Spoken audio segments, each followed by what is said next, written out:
Prince Théophile Tatissa, nous revenons pour une nouvelle...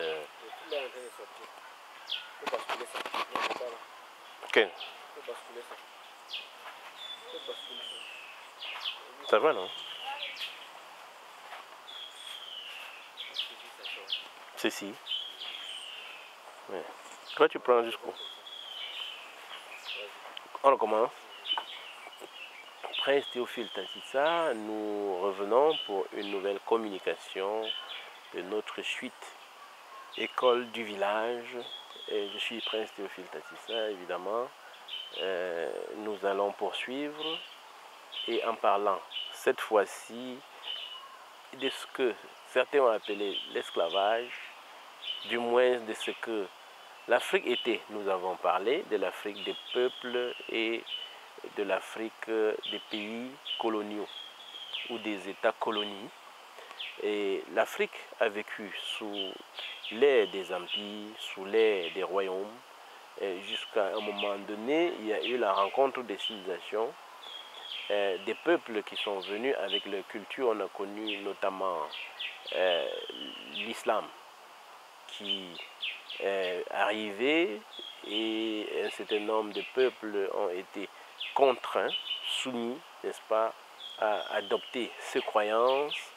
Et ça se fait pas toujours par le dialogue, par des échanges, parfois par la contrainte, dont notamment de la violence, et la soumission.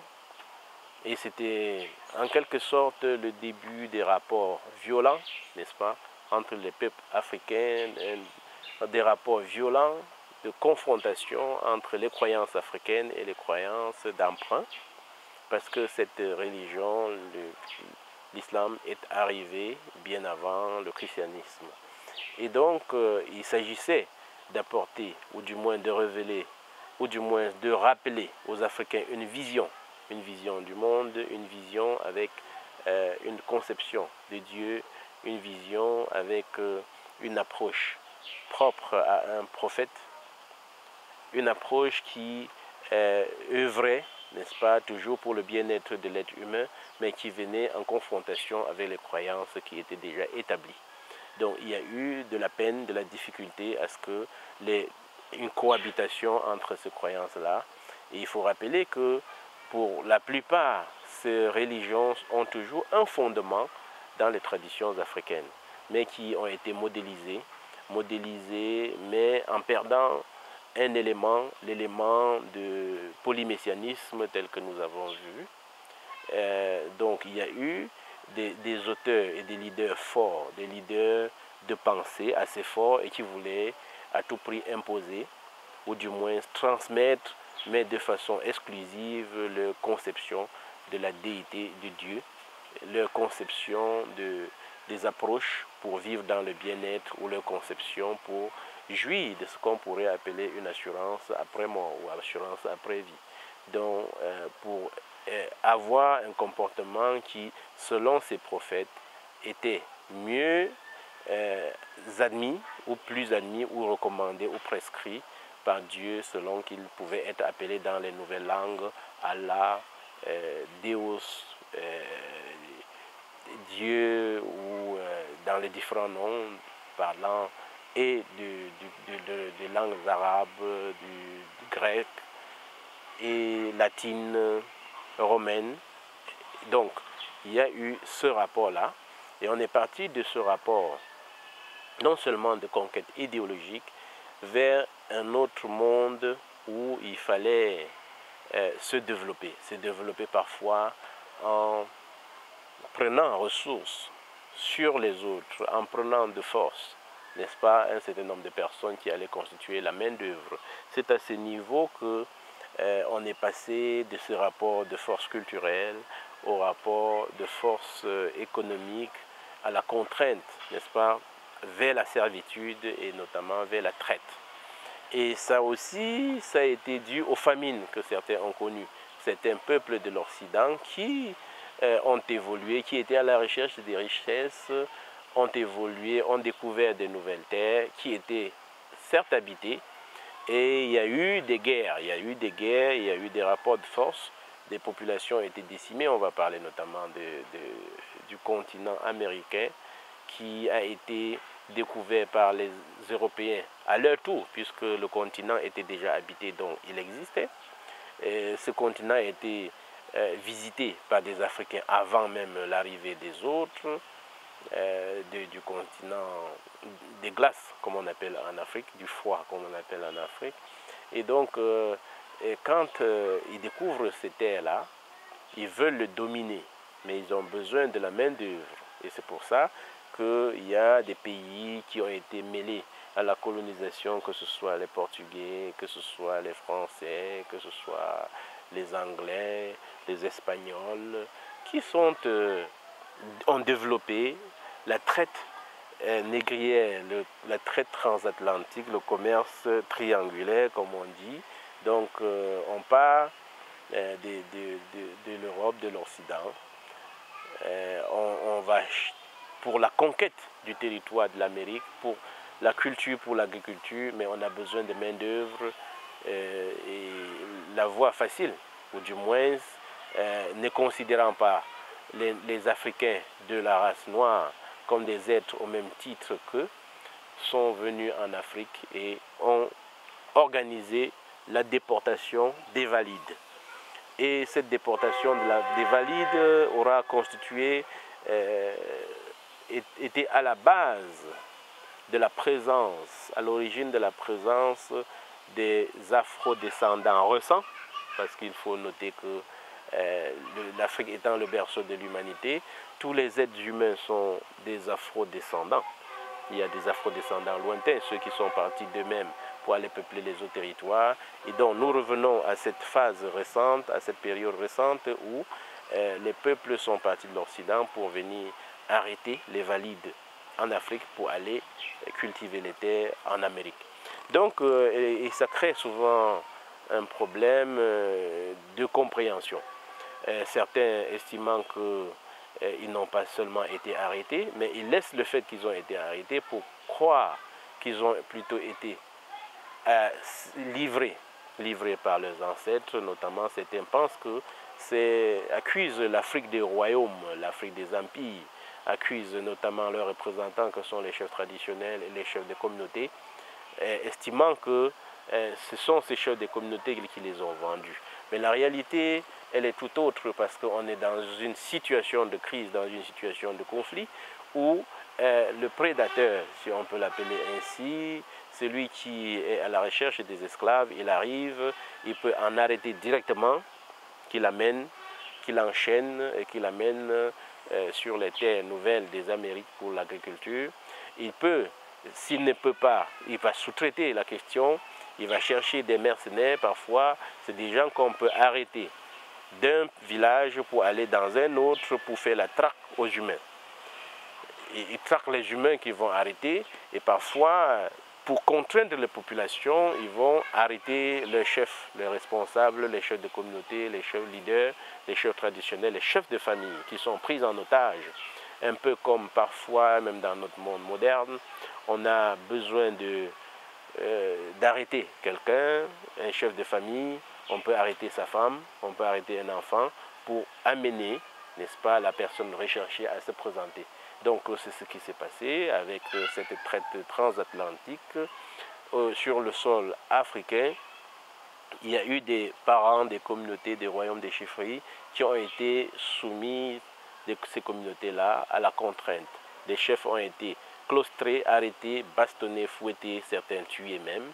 Et pour contraindre les populations à se présenter, le but étant que l'objectif majeur étant de pouvoir réaliser des grandes plantations, mais en se servant d'une main-d'œuvre qui soit une main-d'œuvre forcée à arrêter des personnes qu'on arrête. Donc l'Afrique a connu, n'est-ce pas, ce moment de malheur, ce moment difficile, et qui a délesté le continent de ses forces, de ses enfants les plus valeureux.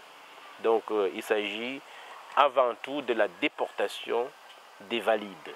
Donc d'arracher les enfants les plus virils, les plus durs, les plus vigoureux, n'est-ce pas, qui vont aller sur les nouvelles terres pour être soumis aux travaux forcés. Et donc on retient de cela que l'Afrique étant délestée de ses hommes les plus valides, est restée avec des personnes qui étaient considérées comme les moins valides. Donc l'Afrique est fragilisée de ce point de vue, et que les enfants qui ont pu résister de l'autre côté sont des enfants les plus vigoureux, et l'Afrique de notre époque est une Afrique qui se cherche des deux côtés. Et cette Afrique-là, des enfants dont certains auront subi après cette phase de déportation des valides, il y a eu des nouvelles naissances, il y a eu un repeuplement, n'est-ce pas, des terres d'Afrique, jusqu'au moment où le commerce de déportation étant saturé, il a été nécessaire de revenir maintenant pour faire un esclavage, cette fois-là à domicile, que l'on n'a pas appelé esclavage à domicile. On trouve des termes encore plus réjouissants pour ceux qui en sont des bénéficiaires. On parle de colonisation qui n'est autre que de la colonisation à domicile, de l'esclavage à domicile, ce qu'on appelle la colonisation. Donc il y a eu saturation, il y a eu des rébellions, il y a eu des abolitions de l'esclavage et il y a eu une mutation, n'est-ce pas, de pratique pour passer de la déportation des valides vers la soumission des valides sur le territoire même de leur nationalité. Et c'est ce qu'on a appelé la colonisation, donc il s'agit de l'exploitation des Africains sur leur propre territoire. Et ça aura abouti à la création des systèmes de gouvernance, toujours pour tenir, n'est-ce pas, les Africains sur leur territoire, toujours pour qu'ils soient des esclaves, mais cette fois des esclaves commandés à distance. Et jusqu'au moment où il y aura une deuxième révolte, c'est celle de la période des indépendances, où les Africains aspirent à la liberté. Ils aspirent à la liberté, il y a notamment des conflits, des guerres, des crises, des guerres d'indépendance qui ont eu lieu dans les années 50-60, et notamment les États colonies, les colonisateurs impérialistes étant débordés, ont donné ce qu'on pourrait appeler des indépendances factices, n'est-ce pas?